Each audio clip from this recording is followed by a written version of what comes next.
আপনাদের সবাইকে স্বাগত জানাচ্ছি। আমি সুকুমার সেন। তো আপনারা জানেন যে আমি শিক্ষক নিবন্ধনের ধারাবাহিকভাবে বিগত 10 বছরের প্রশ্ন সমাধান করে দিচ্ছি। এটা হচ্ছে আমাদের 13 নম্বর লেকচার। তো অবশ্যই লেকচারটা আপনারা প্রথম থেকে শেষ পর্যন্ত দেখবেন। আমি আশা করি এই লেকচারগুলো শেখার মাধ্যমে আপনারা অঙ্ক ভালো করে প্র্যাকটিস করতে পারতেছেন এবং অঙ্কগুলো আপনারা শর্টকাট এবং ডিটেলস এই দুই ধরনের নিয়মেই করতে পারতেছেন। ওকে, তো এই জন্য আমি এই সিরিজটা আপনাদেরকে ধারাবাহিকভাবে আপলোড করে দিচ্ছি, যাতে করে আপনাদের প্রস্তুতিটা মোটামুটি একটা ভালো প্রস্তুতি হয়। আর এর সাথেও যদি আরও এক্সট্রা আপনাদের জানার প্রয়োজন থাকে তাহলে অবশ্যই আপনারা আমার কোর্সে জয়েন করতে পারেন। আমি ভিডিওর মাঝখানে আমার কোর্সের ডিটেলস আপনাদের সঙ্গে আলোচনা করব। তো এখন আমরা সরাসরি অঙ্কে চলে যাচ্ছি।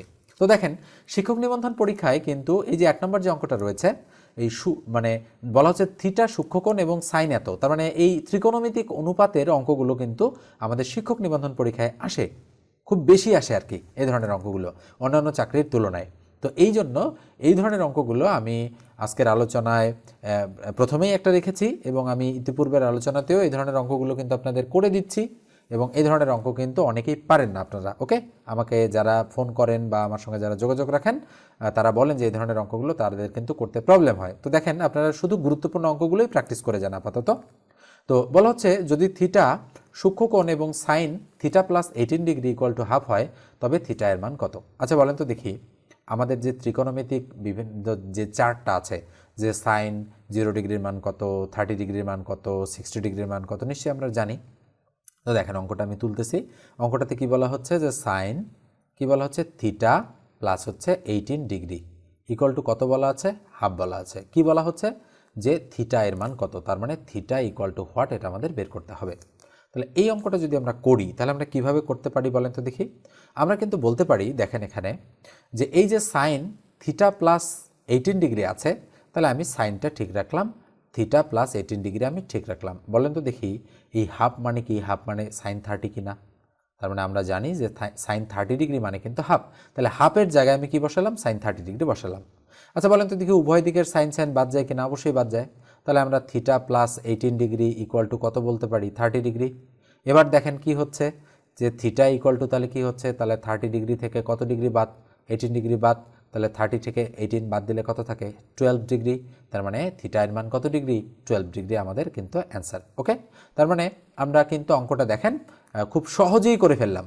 তো এইভাবে আপনাদেরকে বুঝতে হবে। তবে এই অঙ্কটা বোঝার জন্য দুটো জিনিস দরকার। একটা হচ্ছে যে আপনাদের সাইন কসের যে ক্যালকুলেশনগুলো সেগুলো জানা দরকার, পাশাপাশি এই যে ত্রিকোণমিতিক মান, যে এই যে সাইন 30 হাফের মান যে সাইন 30, এই জিনিসটা যদি জানা না থাকে তাহলে তো আপনারা এই অঙ্কগুলো করতে পারবেন না, তাই না? এই জিনিসটা আপনাদের জানা থাকতে হবে, আর অঙ্ক করার প্রসেসটা আপনাদের একটু বুঝতে হবে।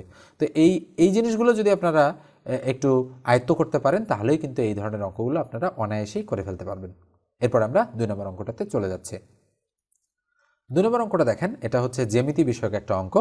তো বলা হচ্ছে এ ও বি পরস্পর সম্পূরক কোণ। তো আমি এর আগের লেকচারে বলেছি সম্পূরক কোণ সম্পর্কে। আচ্ছা বলেন তো দেখি সম্পূরক কোণ কি জিনিস? মনে রাখবেন যে সম্পূরক কোণ হচ্ছে এমন একটা কোণ যার দুটো কোণের সমষ্টি 180 ডিগ্রি বা 2 সমকোণ হবে। কি বলছি? যে এমন একটা কোণ সম্পূরক কোণ যেটার দুটো কোণের সমষ্টি 180 বা 2 সমকোণ হবে। তাহলে আমরা ধরলাম যে এই হচ্ছে একটা আমাদের 180 ডিগ্রি কোণ। তাহলে এটা হলো একটা 180 ডিগ্রি কোণ। এই কোণটা মনে করেন যে এইভাবে বিভক্ত হয়ে আছে। তো মনে করেন যে এটা হচ্ছে কোণ এ, আর মনে করেন এটা হচ্ছে কোণ বি। তাহলে কোণ এ কত বলা আছে বলেন তো দেখি? 120 ডিগ্রি বলা আছে, 120 ডিগ্রি। তাহলে বলেন তো দেখি কোণ বি এর মান কত হবে? নিশ্চিতভাবেই বোঝা যাচ্ছে যে দুটো মিলে যদি 180 ডিগ্রি হয়, তাহলে কোণ এ যদি 120 ডিগ্রি হয়, তাহলে কোণ বি এর মান কয় ডিগ্রি হবে? কোণ বি এর মান তো হবে 60 ডিগ্রি। কেন? কেননা 60 আর 120 কত হবে? 180। ওকে, তো এইভাবে আপনাদের কিন্তু অঙ্কগুলো বুঝে বুঝে করতে হবে, তাহলেই কিন্তু আপনাদের দীর্ঘদিন মনে থাকবে। ঠিক আছে, এরপর আমি পরের অঙ্কটাতে চলে যাচ্ছি। 3 নম্বর অঙ্কটা দেখেন, বলা হচ্ছে ঘড়িতে যখন 7টা বাজে তখন ঘন্টা ও মিনিটের কাঁটা দুটির মধ্যবর্তী কোণ কত ডিগ্রি? আপনারা নিশ্চয়ই এই অঙ্কটা পড়ার সাথে সাথেই আপনাদের মাথায় একটা সূত্র এসেছে। সূত্রটা কি? এই ঘড়ির অঙ্কগুলো করার জন্য 11m minus 60h divided by 2, এই সূত্রটা আপনারা কিন্তু মাথায় নিয়ে এসেছেন যে আমি ডিগ্রি পরিমাপ করব এই সূত্রের সাহায্যে, এবং এটা অবশ্যই অ্যাবসোলিউট ভ্যালু বা পরম মান, অর্থাৎ এর মাঝখানে বা এই ক্যালকুলেশনে মাইনাস মান আসলে গ্রহণযোগ্য হবে না, এটা আপনারা জানেন সবাই। কিন্তু আপনাদের অনেকেই হয়তো এটা জানেন না যে এই প্রশ্নের উত্তরে অর্থাৎ এইটা ক্যালকুলেশন করে যদি 180 ডিগ্রি অপেক্ষা বেশি আসে আমাদের মানটা, তাহলে যদি 180 ডিগ্রি বা তার কম আসে তাহলে আমাদের কিন্তু সেটাই অ্যান্সার। কিন্তু যদি এইটা ক্যালকুলেশন করার পর 180 ডিগ্রির চেয়ে বেশি আসে তখন আমাদের 360 ডিগ্রি থেকে সেটা মাইনাস করে দিয়ে আমাদের কিন্তু অ্যান্সারটা বের করতে হবে, তখন কিন্তু এইটা হবে আমাদের অ্যান্সার। অর্থাৎ এখানে ক্যালকুলেশন করার পর যদি 180 অপেক্ষা বেশি আসে তাহলে 360 থেকে সেটা বাদ দিয়ে যা পাবো তাই হবে অ্যান্সার। আমরা একটু দেখি এটা আসে কিনা সেরকম। তাহলে পরম মান দিলাম বা অ্যাবসোলিউট ভ্যালু দিলাম, তাহলে 11m, তাহলে 7টা বাজে যখন তখন তো মিনিটের কাটা 0 0, তাহলে 11 ইন্টু 0 মাইনাস 60 ইন্টু 7, যেহেতু 7টা ভাগ হচ্ছে 2, তাহলে কি হবে 0 আর 6 সাথে 42, তার মানে কি 420 ভাগ কত 2, টান দিলাম। আচ্ছা বলেন তো দেখি, মাইনাস তো গ্রহণযোগ্য হবে না তাই না, তাহলে 2 দুগুণ 4, তার মানে 21 দুগুণ 42, তার মানে 210। আচ্ছা বলেন দেখি এখন 210 ডিগ্রি, তাহলে অ্যান্সার কি 210 ডিগ্রি আমি বসাইতে পারবো এখানে? না, অ্যান্সারে কিন্তু দেওয়াও নাই সেটা, যদি দেওয়া থাকতো তাও কিন্তু হতো না। তাহলে আমি কি বলেছি যে যদি 180 ডিগ্রি অপেক্ষা বেশি আসে এখানে তাহলে 360 থেকে যা মাইনাস, এটা মাইনাস করলে যা হবে তাই। তাহলে 360 থেকে কত মাইনাস হবে 210, তাহলে 210 ডিগ্রি মাইনাস করলে কত আসে বলেন তো দেখি। তাহলে 360 থেকে 0 0 পেলাম, 1 তার মানে 5 পেলাম, আর 3 আছে 2 তার মানে 1, তাহলে কত ডিগ্রি 150 ডিগ্রি, তার মানে গ নম্বর অ্যান্সারটা রাইট। দেখেন এইভাবে কিন্তু আপনারা অঙ্কগুলো করবেন, তবে আংশিক জানলে হবে না, কিন্তু পুরোটাই জানতে হবে। যারা এটা জানেন তা ভালো, তার মানে তারা মোটামুটি ম্যাথ ভালো বোঝেন বা ভালো পারেন, কিন্তু যারা এটা জানেন না শুধু এইটুকু জানেন তাহলে কিন্তু আপনারা বিপদে পড়ে যাবেন। ওকে, তখন কিন্তু আর অঙ্ক হবে না, তখন বলবেন যে আমি 210 বের করেছি 210 তো নাই, তার মানে উত্তর মনে হয় ভুল আছে। ওকে, এটা কিন্তু মনে করা যাবে না। ম্যাথের ক্ষেত্রে কিন্তু আংশিক বলে কোনো কথা নাই, জানলে সম্পূর্ণটাই আপনাদের কিন্তু জানতে হবে। তো আমি একটু বলি, ম্যাথের একটা বেসিক কোর্স রয়েছে আমার, সেই কোর্সটা যদি আপনারা করতে চান তাহলে 01642702760 এই নাম্বারে আপনারা সরাসরি কল করতে পারেন, এবং এই নাম্বারে কিন্তু হোয়াটসঅ্যাপও খোলা রয়েছে। আমি একটু কোর্স সম্পর্কে বলি, মাত্র 510 টাকায় আপনারা ফুল কোর্সটা পেয়ে যাচ্ছেন। সেখানে 500 গুরুত্বপূর্ণ অঙ্ক থাকবে, যে অঙ্কগুলো করলে বিভিন্ন চাকরির পরীক্ষা আপনারা 10 থেকে 12টা অঙ্ক হুবহু কমন পেয়ে যাবেন। আর এই লেকচার শিটগুলো আমি কিন্তু পিডিএফ আকারে আপনাদের দেই, 20+ লেকচার শিট কিন্তু আমি আপনাদের প্রোভাইড করব, এবং এই কোর্সের মধ্যেই সেটা অন্তর্ভুক্ত থাকবে। আর লাইভ ক্লাস হবে 24টা, আর রেকর্ডেড ক্লাস হবে 12টা, এবং সম্পূর্ণ বা প্রত্যেকটা ক্লাসই কিন্তু গ্রুপে আপলোড করে দেওয়া হবে। আপনাদের যারা আপনারা কোর্সটা করবেন তাদের গ্রুপে আপলোড করে দেওয়া থাকবে, আপনারা লাইফ টাইম সে কোর্স মানে ভিডিওগুলো কিন্তু দেখতে পারবেন। ওকে, এমন না যে কোর্স শেষ হয়ে গেল ভিডিওগুলো শেষ, এমন না, আপনারা কোর্স শেষ করার পরেও যতদিন খুশি সেই ভিডিওগুলো কিন্তু আপনারা কন্টিনিউ করতে পারবেন। ঠিক আছে, এবার আমি 4 নম্বর অঙ্কটাতে চলে যাচ্ছি। 4 নম্বর অঙ্কটাতে দেখেন কি বলা হচ্ছে, এটা বেসরকারি শিক্ষক নিবন্ধন বিশেষের একটা অঙ্ক। বলা হচ্ছে 30 এবং 50-এর মধ্যবর্তী মৌলিক সংখ্যাগুলোর গড় কত। আচ্ছা বলেন তো গড় কি জিনিস।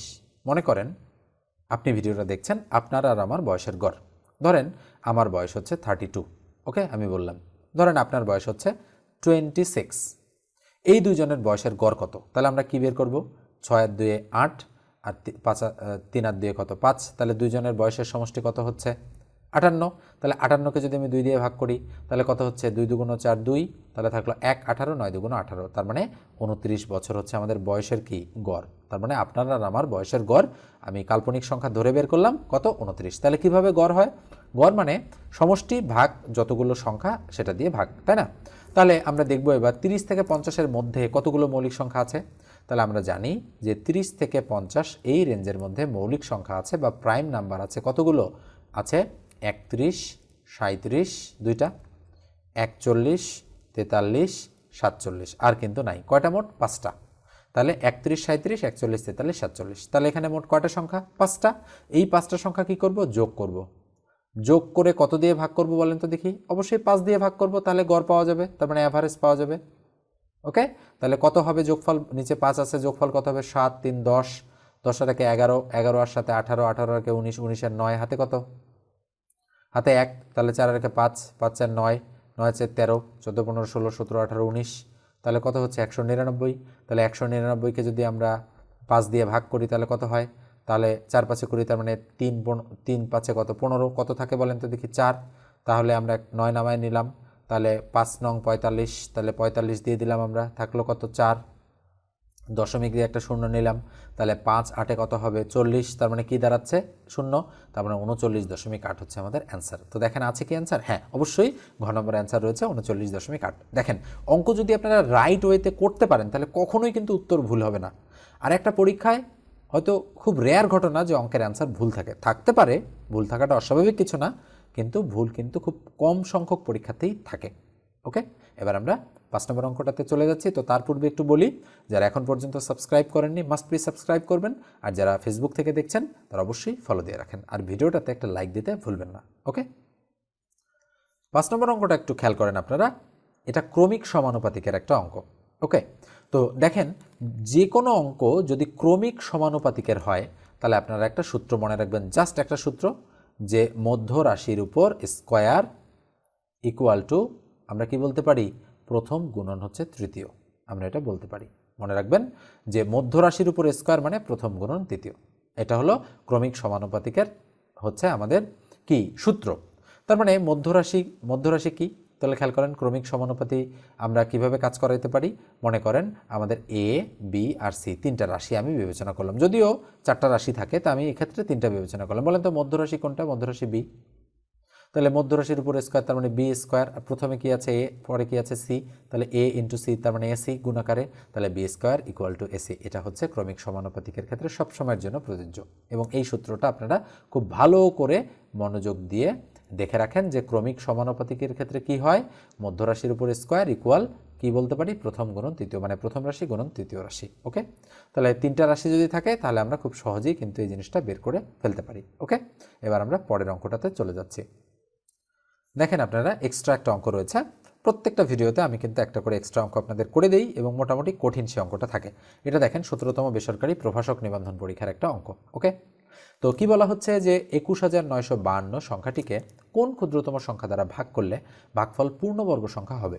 2, 4, 7 নাকি 8? নিশ্চয়ই আপনারা পূর্ণবর্গ সংখ্যা চেনেন। তাহলে পূর্ণবর্গ সংখ্যা কি, যেমন 49 একটা পূর্ণবর্গ সংখ্যা। কেন? কেননা 7-এর উপরে স্কোয়ার দিলে 49 হয়। এই তাহলে পূর্ণবর্গ বোঝা যাচ্ছে। তাহলে পূর্ণবর্গ আমরা কিভাবে বুঝতে পারি? যেমন আমি যদি বলি যে ধরেন 225 একটা পূর্ণবর্গ সংখ্যা, নিশ্চয়ই আপনারা বোঝেন যে 225 একটা পূর্ণবর্গ সংখ্যা। বা আমি ধরলাম যে 100 একটা পূর্ণবর্গ সংখ্যা, কেননা 10-এর উপর স্কোয়ার দিলে কি হয়, 100 হয়। এর আরও একটা কিন্তু বৈশিষ্ট্য রয়েছে, 100-এর যদি লসাগু করি আমরা তাহলে কিন্তু সমান সংখ্যক জোড়া জোড়া বের হবে। তাহলে আমরা একটু করে দেখি, তাহলে 100-এর লসাগু যদি 2 দিয়ে করি 50, যদি আমরা 2 দিয়ে ভাগ করি 25, যদি আমরা 5 দিয়ে দিই 5 5-এ 25, তাহলে কয় জোড়া 2? 1 জোড়া। কয় জোড়া 5? 1 জোড়া। তার মানে 2 গুণন 2 1 জোড়া, আবার 5 গুণন 5 কিন্তু 1 জোড়া, এভাবে জোড়া জোড়া বের হয়। তাহলে যে কোনো পূর্ণবর্গ সংখ্যা কিন্তু এইভাবে জোড়া জোড়া বের হয়ে যায়। তাহলে দেখেন এবার আমরা এই অঙ্কটা করব। তাহলে কি বলা আছে, 21,952 এই সংখ্যাটিকে কোন ক্ষুদ্রতম সংখ্যা দ্বারা ভাগ করলে ভাগফল পূর্ণবর্গ সংখ্যা হবে? তাহলে পূর্ণবর্গ হওয়ার জন্য তো আমাদের জোড়া জোড়া মিলতে হয়, তাই না? তাহলে আমরা একটু লসাগু করব। তো লসাগু করি 2 দিয়ে, তাহলে কি হবে, 10 দুগুণ 20 1, তাহলে 9 দুগুণ 18 থাকলো 1, ঠিক আছে? তাহলে কি হচ্ছে এখানে, তাহলে 2 দিয়ে আমরা ভাগ করতেছিলাম, তাহলে সরি একটু প্রবলেম হয়ে গিয়েছিল। তাহলে একটু দেখি, তাহলে 10 দুগুণ 20 থাকলো কত, 1 19, 9 দুগুণ 18 থাকলো 1, তাহলে 15, তাহলে 7 দুগুণ 14 থাকলো কত, 1, তাহলে 12। নিশ্চয়ই আপনারা ভাগ করতে পারেন এভাবে, 6 দুগুণ 12, তাহলে আবার এটাকে কত দিয়ে ভাগ যায়, 2 দিয়ে, তাহলে 5 দুগুণ 10, তাহলে 4 দুগুণ 8 থাকলো 1, 8 দুগুণ 16, আবার 8 দুগুণ 16, তাহলে আবার 2 দিয়ে ভাগ যাচ্ছে, তাহলে 2 দুগুণ 4, 7 দুগুণ 14, 4 দুগুণ 8, 4 দুগুণ 8, তাই না? আবার কত 2 দিয়ে যাচ্ছে, তাহলে 2 1 2, 3 দুগুণ 6, 7 দুগুণ 14, আর 2 দুগুণ 4, তাহলে আবার 2 দিয়ে যাচ্ছে, 6 দুগুণ 12, তাহলে 8 দুগুণ 16, আবার 6 দুগুণ 12, আবার 2 দিয়ে যাচ্ছে, 3 দুগুণ 6, 2 4 দুগুণ 8, আবার 3 দুগুণ 6, তাহলে এবার কিন্তু আর 2 দিয়ে যাচ্ছে না, এবার 3 দিয়ে 4 3 7 3 10 না, যাচ্ছে না, এবার 7 দিয়ে যায়। তাহলে কত হয়, 4 7 28, 29 30 31 32 33 34 6 63, তাহলে 7 9 63, আবার 7 দিয়ে যায়, 7 7 49, আর কিন্তু ভাগ যাচ্ছে না। তাহলে আমরা একটু দেখি জোড়া মেলাবো। জোড়া কীভাবে মেলাবো? তাহলে আমরা দেখতে পাচ্ছি যে আমাদের কি হচ্ছে, আমাদের কিন্তু আমরা সিরিয়াল অনুযায়ী লিখবো। তাহলে 2 গুণন 2 গুণন 2 গুণন 2 গুণন 2 গুণন 2, তাহলে কয়টা 2? 1 2 3 4 5 6টা, তাহলে 1 2 3 4 5 6টা হয়েছে। তাহলে গুণন কি, 7 গুণন 7, তাহলে 7 গুণন 7 গুণন হচ্ছে 7, তাহলে 3টা 7 আছে, তাই না? তাহলে এবার যদি আমরা জোড়া মেলাই তাহলে খেয়াল করেন তো দেখি, এক জোড়া, এখানে এক জোড়া, এখানে এক জোড়া, এখানে এক জোড়া, কিন্তু এই 7 আমাদের কি থাকতেছে, আমাদের কিন্তু আলাদা থাকতেছে। এরকম যদি আলাদা থাকে, হয় আরেকটা 7 দিয়ে গুণ করলে পূর্ণবর্গ হবে, অথবা এই 7 দিয়ে এটাকে ভাগ করলে পূর্ণবর্গ হবে। তার মানে বলেন তো দেখি কি করতে বলেছে, ভাগ। তার মানে এই 7 দিয়ে ভাগ করলে এটা কি হবে, পূর্ণবর্গ হয়ে যাবে। ঠিক আছে? তো এই ধরনের অঙ্ক আসলে কিন্তু একটু, এটা অনেক বড় অঙ্ক এসেছে, ছোট সংখ্যা থাকে সাধারণত, তবে 2-1টা বা 2-4টা অঙ্ক তো কঠিন থাকবেই। 25টা অঙ্ক আসে নিবন্ধন পরীক্ষায়, এর মধ্যে তো 3-4টা অঙ্ক কঠিন আসতেই পারে, তাই না? মানে সব অঙ্ক তো সহজ হবে না, কিছু অঙ্ক সহজ হবে, মানে ম্যাক্সিমাম অঙ্কই সহজ হবে, আর অল্প হাতে গোনা কয়েকটা অঙ্ক কিন্তু কঠিন হবে। তার মানে কঠিনের মধ্যে কিন্তু এই অঙ্কটা রয়েছে। আপনারা চাইলে কিন্তু 2, 1, 9, 5, 2 এটার কিন্তু বর্গমূল করেও কিন্তু অ্যান্সারটা বের করতে পারেন আপনারা। ঠিক আছে? তো সেটার চেয়ে আমি মনে করি যে এই প্রসেসটা কিন্তু ইজি আপনাদের জন্য, যেহেতু আপনারা সবাই লসাগু করতে জানেন। তো আরও একবার বলি, যারা সাবস্ক্রাইব করেননি এখন পর্যন্ত তারা মাস্ট বি সাবস্ক্রাইব করবেন, আর যারা ফেসবুক পেজ থেকে দেখছেন অবশ্যই পেজটা ফলো দিয়ে রাখেন। তো ধন্যবাদ সবাইকে, দেখা হবে পরের কোনো ভিডিওতে, সে পর্যন্ত ভালো থাকবেন, সুস্থ থাকবেন।